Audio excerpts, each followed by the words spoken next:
ஞானானந்தமயம் தேவம் நிர்மலஸ்படிகாகிருதிம் ஆதாரம் சர்வ வித்யானாம் ஹயக்ரீவம் பாஸ்மகே. நமஸ்காரம். அஸ்ட்ரோ லைஃப் டிவி நேயர்களுக்கு அஸ்ட்ரோ KS ஐயங்காரின் பணிவான நமஸ்காரங்கள். வார பலன் 25/3/2024 31/3/2024 வரை உண்டான வாரத்திற்கு என்னென்ன பலன் அப்படின்றத பார்ப்போம். அதற்கு முன்னாடி இந்த வாரத்தில் இருக்கக்கூடிய கோல்சாரம் என்ன, இந்த வாரத்தில் வரக்கூடிய விசேஷ தினங்கள் என்ன, அதை தவிர இந்த வாரத்தில் எந்த ராசிக்காரர்களுக்கு சந்திராஷ்டமம் அப்படின்றதையும் பார்ப்போம். முதலில் இந்த வாரத்தினுடைய கோல்சாரம் காலபுருஷ தத்துவத்தின் முதல் ராசியான மேஷ ராசியில் குரு பகவானும், கன்னியில் கேது பகவானும், கும்பத்தில் 3 கிரகம் செவ்வாய், சனி மற்றும் சுக்கிரன், மீனத்தில் 3 கிரகம் ராகு, சூரியன் மற்றும் புதன். சந்திர பகவான் அதிவேகமாக செல்லக்கூடிய சந்திர பகவான் இந்த வாரத்தில் பார்த்தீங்கன்னா உத்தர நட்சத்திரம் இந்த வாரத்தில் ஆரம்பிக்கும் பொழுது இருக்கார். அதிலிருந்து மூல நட்சத்திரம் இந்த வாரம் முடியும் போது போகிறார். மூல நட்சத்திரம்ன்றது தனுசு ராசியும், உத்தர நட்சத்திரம்ன்றது கன்னியா ராசியும் இருக்குது. 4 ராசிக்கு போகிறார். அதாவது கன்னி, துலாம், விருச்சிகம், தனுசு இந்த 4 ராசிக்கு போகிறார். இந்த வாரத்தில் வரக்கூடிய விசேஷ நாட்கள் அப்படின்னு பார்க்கும்பொழுது இந்த வாரத்தில் பௌர்ணமி இந்த வாரம் ஆரம்பிக்கும் பொழுதே பங்குனி உத்திர திருவிழா, இது ஒரு பெரிய மிக ஏற்றமான விசேஷம். பௌர்ணமி திதி கார்த்தால சூரிய உதயத்தை வைத்து சொல்லக்கூடியதுனால பௌர்ணமி திதி இன்னைக்கு மத்தியானம் வரலும் இருக்கும். அதற்கு பிறகு பிரதம திதி, கிருஷ்ணபக்ஷ பிரதம. இந்த வாரத்தில் வரக்கூடிய விசேஷ நாள் அப்படின்னு பார்க்கும்பொழுது 29ஆம் தேதி அன்னைக்கு சதுர்த்தி அப்படின்னு சொல்லும்பொழுது விநாயக பெருமானை வணங்கிட்டு வர்றதும், மினிமம் ஒரு 9 பிரதட்சணம் பண்ணிவிட்டு ஒரு தேங்காயை உடைச்சிட்டு 9 தோப்புக்கரணம் போட்டு வர்றதன் மூலியமாக உங்களுக்கு வரக்கூடிய கஷ்டங்கள், வந்த கஷ்டங்கள் எல்லாமே விலகும். அதாவது சதுர்த்தியில் 2 வகை. ஒன்று வர சதுர்த்தி, மற்றொன்று அதாவது தேய்பிரையில் வரக்கூடிய சதுர்த்தி. தேய்பிரையில் வரக்கூடிய சதுர்த்தியில் உங்களுக்கு கஷ்டங்கள் எல்லாம் நிவர்த்தி ஆகணும்னு வேண்டிக்கணும். அதாவது உங்களுக்கு தடங்கள் ஏதாவது ஏற்படுறதா, படிக்கக்கூடிய இடத்துல தடங்கள், அதை தவிர பண வரவுக்கு தடங்கள், உங்களுடைய கஷ்டங்கள், உடல்நிலை பாதிப்பு, அதை தவிர பொருளாதார பாதிப்பு, இதை தவிர வேலை இல்லாமை, இது எல்லாத்தையுமே வேண்டிக்கக்கூடிய விஷயம் தேய்பிரையில் வரக்கூடிய சதுர்த்தியில் விநாயகர் பெருமானை போய் சேவிச்சுட்டு 9 தரம் சுற்றிட்டு ஒரு தேங்காயை உடைச்சிட்டு 9 தோப்புக்கரணம் பண்ணுறது மூலியமாக அந்த உங்களுக்கு உண்டான எந்த ஒரு தோஷமும் அல்லாமல் உங்களுக்கு உண்டான கஷ்டங்கள் நீங்கக்கூடிய பாக்கியம் உண்டாகும். வளர்பிறையில் பார்த்தீங்கன்னா வர சதுர்த்தி அப்படின்னு பேர். வர சதுர்த்தி அப்படின்னு சொல்லும்போது வரங்களை கொடுக்கக்கூடிய சதுர்த்தி அது. அதாவது நீங்கள் என்னென்னலாம் வேணும்னு கேட்கணும். அதாவது எனக்கு திருமணத்திற்கு நல்ல இதுவை கொடு, ஏற்றமான உத்தியோகத்தை கொடு, அந்த மாதிரியான விஷயங்களை கேட்கணும். கஷ்டங்கள் நீக்கக்கூடியது சங்கட ஹர சதுர்த்தி. வர சதுர்த்தி வளர்பிறையில் வர்றது. இப்போ வர்றது சங்கட ஹர சதுர்த்தி அப்படின்னு சொல்லக்கூடியது, சங்கடங்களை போக்கக்கூடிய சதுர்த்தி. சரி, அதற்கு பிறகு பார்த்தீங்கன்னா ஞாயிற்றுக்கிழமை, அதாவது 31ஆம் தேதி அன்னைக்கு சஷ்டி திதி. சஷ்டி அப்படின்னு சொல்லும்போதே முருகப்பெருமானுக்கு ஒரு மிகப்பெரிய விசேஷமான நாள்.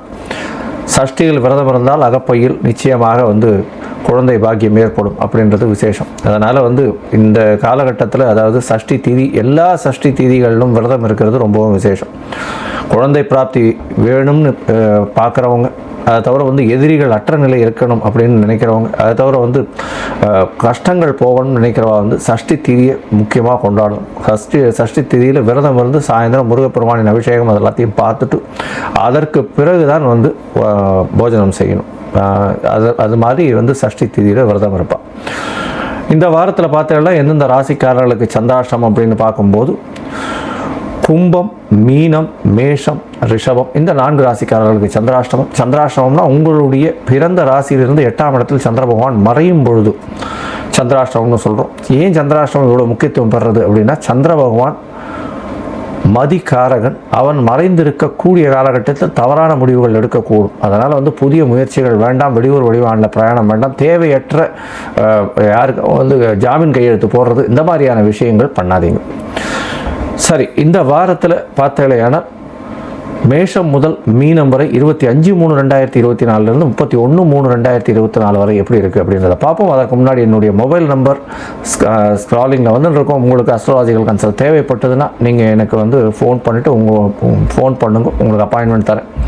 உங்களுடைய date, time, place of birth, உங்களுடைய பெயர், உங்களுடைய தாய் தகப்பனார் பெயரை என்னுடைய வாட்ஸ்அப்பில் அனுப்பிச்சிங்கன்னா உங்களுடைய ஜாதகத்தை கணித்து சந்தி இருக்கான்றதை பார்க்கணும். முதல்ல நட்சத்திர சந்தி, பாத சந்தி, அதை தவிர லக்ன சந்தி, ஏதாவது சந்தி இருக்கா அப்படின்றத பார்த்து உங்களுடைய நட்சத்திரம் என்ன, உங்களுடைய ராசி என்ன, உங்களுடைய லக்னம் என்ன அப்படின்றத ஒழுங்காக குறித்து அதற்கு பிறகு உங்களுடைய தசாபுக்தி அந்தரம் சூக்ஷ்மம் எப்படி இருக்குன்றதை பார்த்து இன்றைய கோல்சார பிரகாரம் வந்து உங்களுக்கு என்னென்ன பிரச்சனைகள் இருக்குது, அதற்கு என்ன எளிய பரிகாரங்கள் செய்ய முடியும் அப்படின்றத கண்டிப்பாக சொல்கிறேன். சரி, இப்போ மேஷம் முதல் மீனம் வரை 25/3/2024 31/3/2004 வரலும் எப்படி இருக்குது அப்படின்றத பார்க்கலாம். விருச்சிகம், விசாகம், அனுஷம், கேட்டை இந்த 3 நட்சத்திரம் 9 பாதங்களை கொண்ட ராசி. ராசியின் அதிபதி அப்படின்னு சொல்லக்கூடியவர் செவ்வாய் பகவான் ராசிக்கு 4ஆம் இடத்துல கேந்திரத்தில் இருக்கிறது பெரிய விசேஷம். இந்த வாரத்தில் பார்த்தீங்கன்னா 4ஆம் இடம் உங்களுக்கு வந்து சனி பகவான் அர்த்தாஷ்டம சனி நடந்தாலும் 4ஆம் இடத்துல ராசிநாதனே இருக்கிறதும், சுக்கிர பகவான் உங்களுடைய ராசிக்கு 7-12க்கு உண்டானவர் போய் இருக்கிறதும் நல்ல ஒரு ஏற்றத்தை கொடுக்கும். ஏன்னா சப்தமாதிபதி 4ஆம் இடத்துல திக்பலம் பெற்று இருக்கக்கூடியது ஒரு பெரிய ஏற்றத்தை கொடுக்கக்கூடிய காலகட்டம். ஏன்னா சுபர் என்ற வரிசையில் வந்து அதிசுபர்னு சொல்லக்கூடியவர் வந்து சுக்கிர பகவான். அவர் வந்து 4ஆம் இடத்துல தன்னுடைய நட்பு வீட்டில் இருக்கிறதன் மூலியமாக நல்ல ஒரு ஏற்றம் கிடைக்கும். பார்ட்னர்ஷிப் பிஸ்னஸில் பெரிய ஏற்றம் கிடைக்கக்கூடிய காலகட்டம். உடல் நலத்தில் நல்ல ஒரு ஏற்றம் இருக்கக்கூடிய காலகட்டம். சுகத்தில் கொஞ்சம் ஏற்றம் இருக்கக்கூடிய காலகட்டமாக இருக்கும். கணவன் மனைவிக்குள்ள அந்யோன்யம் நல்லபடியாக இருக்கக்கூடிய காலகட்டமாக இந்த வாரம் அமையிறது. உங்களுடைய ராசிக்கு பார்த்தீங்கன்னா அர்த்தாஷ்டம சனி பகவான் 4ஆம் இடத்துல இருக்கிற அர்த்தாஷ்டம சனி நடந்துருக்கு. இதன் மூலியமாக உங்களுக்கு வேலை பளு அதிகமாக இருக்கும். வேலையின் மூலியமாக ரொம்ப அலைச்சல் அதிகமாக இருக்கக்கூடிய காலகட்டமாக இந்த வாரம் அமையிறது. உங்களுடைய ராசிக்கு பார்த்தீங்கன்னா 5ஆம் இடத்துல வந்து சூரியன், புதன் மற்றும் உங்களுடைய ராசிக்கு ராகு பகவான் 5ஆம் இடத்துல இருக்கார். 8ஆம் அதிபதி 5ஆம் இடத்துல இருக்கிறது அப்படின்றதும் 5ஆம் இடத்துல இருக்கக்கூடிய ராகு பகவான் சூரியனோடு சேர்ந்து இருக்கக்கூடிய காலகட்டம். 10ஆம் அதிபதியும் சேர்ந்து அங்கே இருக்கிறதுனால சிறு சிறு பிரச்சனைகள் தொழிலில், சொந்த தொழிலில் உண்டாகும். உங்களுடைய பதவி புகழுக்கு கொஞ்சம் செட்பேக் வரக்கூடிய வாய்ப்புகள் இருக்கும். இருந்தாலும் பணவரவிற்கு பஞ்சம் இருக்காது. உங்களுடைய ராசியின் 2ஆம் இடத்தை வந்து குரு பகவான் பார்க்குறார். அவரே 5ஆம் அதிபதியும் இருக்கிறதுனால பணவரவிற்கு பஞ்சம் இருக்காது. தூக்கம் நல்லபடியாக வரும், கவலைப்பட தேவையில்லைன்னா சுவர்கள் பார்க்குறார். அதனால் நல்ல ஒரு ஏற்றம் கிடைக்கக்கூடிய காலகட்டமாக இருக்குது. உங்களுடைய ராசிக்கு பார்த்தாலேயானால் 10ஆம் பார்வையாக சனி பகவான் பார்க்கறதுனால உடல் நலத்தில் சற்று தொய்வு இருக்கக்கூடிய காலகட்டம். 6ஆம் இடத்தில் இருக்கக்கூடிய குரு பகவான் உங்களுக்கு புதிய கடனை ஏற்படுத்தக்கூடிய பாக்கியம் நிச்சயமாக உண்டு. புதிய வீடு மனை வாங்கக்கூடிய பாக்கியம் இந்த வாரத்தில் நிச்சயமாக அமைய போகிறது. இந்த வாரத்தில் பார்த்தோம்னா அதிவேகமாக செல்லக்கூடிய கிரகம் அப்படின்னு சொல்கிற சந்திர பகவான் உங்களுடைய ராசிக்கு 9ஆம் அதிபதி அப்படின்னு சொல்லக்கூடியவர் உங்களுடைய ராசிக்கு 11ஆம் இடத்துல இந்த வாரத்தை ஆரம்பிக்கிறார்.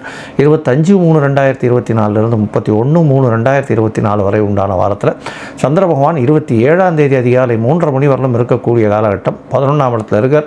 உங்களுடைய 9ஆம் அதிபதி 11ஆம் இடத்துல இருக்கிறதுனால தந்தைக்கு ஒரு நல்ல ஒரு ஏற்றம் கிடைக்கக்கூடிய காலகட்டமாக இருக்கும். தந்தையின் மூலியமாக பொருள் வரக்கூடிய வாய்ப்புகள் உண்டு. தந்தையின் உடல் நலத்தில் கொஞ்சம் ஜாகிரதையாக இருக்கிறது ரொம்பவும் நல்லது.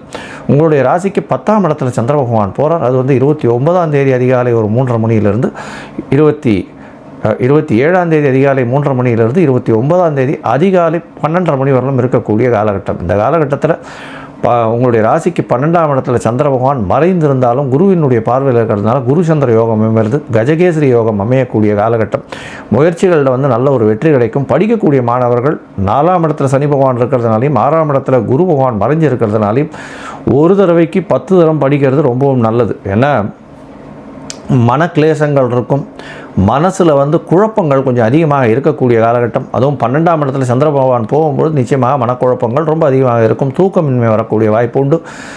குரு பகவான் 12ஆம் இடத்தை பார்வையிடுற சந்திரனையும் பார்வையிடுறதுனால இந்த காலகட்டத்தில் பார்த்தாலேனால் தூக்கமின்மை அதிகமாக இருக்கும். அதை தவிர வந்து வெளியூர் வெளிமாநிலம் வெளிநாடு பிரயாணம் செல்லக்கூடிய பாக்கியம் நிச்சயமாக உண்டு. இந்த விருச்சிக ராசிக்காரர்கள் அதுவும் வந்து இந்த மருத்துவர் இந்த பர்சனாலிட்டி, அதாவது இந்த யூனிஃபார்ம் பர்சனாலிட்டிஸு, அதை தவிர வந்து நெருப்பு சம்பந்தமான வேலை, அதை தவிர என்ன சொல்கிறது சமையல் கலை வல்லுநர்கள், இவங்களுக்கெல்லாம் பெரிய ஏற்றம் கிடைக்கும். இதை தவிர பார்த்தோம்னா செங்கசூளை வச்சுருக்கிறவங்க, மணல், அதை தவிர மணல் லாரி ஓட்டுறவங்க, இவங்களுக்கு பெரிய ஏற்றத்தை கொடுக்கக்கூடிய காலகட்டமாக இருக்கும். புதிய வாகனம் வாங்கக்கூடிய வாய்ப்புகள் இந்த வாரத்தில் நிச்சயமாக அமையிறது. உங்களுடைய ராசியிலே சந்திர பகவான் வரார். 29ஆம் தேதியிலிருந்து 31ஆம் தேதி மாலை ஒரு 7:30 மணி வரலும் இந்த இருக்க போகிறார். இந்த காலகட்டத்தில் சந்திர பகவான் நீச்சம் பெற்றிருந்தாலும் வீடு கொடுத்த செவ்வாய் பகவான் 4ஆம் இடத்துல கேந்திரத்தில் இருக்கிறது ரொம்பவும் விசேஷம். இதன் மூலியமாக பார்த்தாலேயானால் உங்களுடைய ராசிக்கு 9ஆம் அதிபதியே ராசியில் இருக்கிறதுனால உங்களுக்கு திடீர் பாக்கியங்கள் வரக்கூடிய வாய்ப்புகள் உண்டு. ஏதாவது ஒரு அதிர்ஷ்டத்தில் ட்விஸ்ட் ஆகும். அதன் மூலியமாக உங்களுக்கு ஒரு பெரிய ஏற்றம் கிடைக்கக்கூடிய வாரமாக இந்த வாரம் அமையிறது. 31ஆம் தேதி சாயந்தரம் 7:30 மணிக்கு மேலே உங்களுடைய ராசிக்கு 2ஆம் இடத்துல போகக்கூடிய சந்திர பகவான் குரு பார்வையில் இருக்கக்கூடிய காலகட்டம். தந்தையின் மூலியமாக பொருள் வரக்கூடிய காலகட்டம். செலவுகள் இல்லாத வாரமாக இந்த வாரம் அமைய போகிறது. இந்த வாரத்தில் பார்த்தாலேயானால் பொதுவாகவே அருகில் இருக்கக்கூடிய அம்மன் கோவிலுக்கு போய்ட்டு வாங்கோ, மாரியம்மன் கோவிலுக்கு போய்ட்டு வாங்கோ, இல்லை மாங்காடு அம்மன் கோவிலுக்கு போய் பார்த்து சேவிச்சுட்டு வாங்கோ. நல்ல ஒரு ஏற்றம் மாற்றம் கிடைக்கும். அதை தவிர முருகன் கோவிலுக்கும் போய்ட்டு வாங்கோ. ஏன்னா இந்த வாரம் சஷ்டியும் வருது. அதனால் முருகன் கோவிலுக்கு போய்ட்டு வர்றது நல்ல ஒரு ஏற்றம் கிடைக்கக்கூடிய காலகட்டமாக இந்த வாரம் அமையிறது. ஒரு மஞ்சள் கலர் துணி மட்டும் கொண்டு போய் வஸ்திர தானம் கொடுத்துட்டு வாங்கும். கோவிலில் கொண்டு போய் வஸ்திர தானம் கொடுக்கறதன் மூலியமாக உங்களுக்கு உண்டான பிரச்சனைகள் அனைத்தும் சுமூகமாக முடியும் அப்படின்றத சொல்கிறேன். லோகா சமஸ்தா சுகினோ பவந்து. நன்றி, நமஸ்காரம்.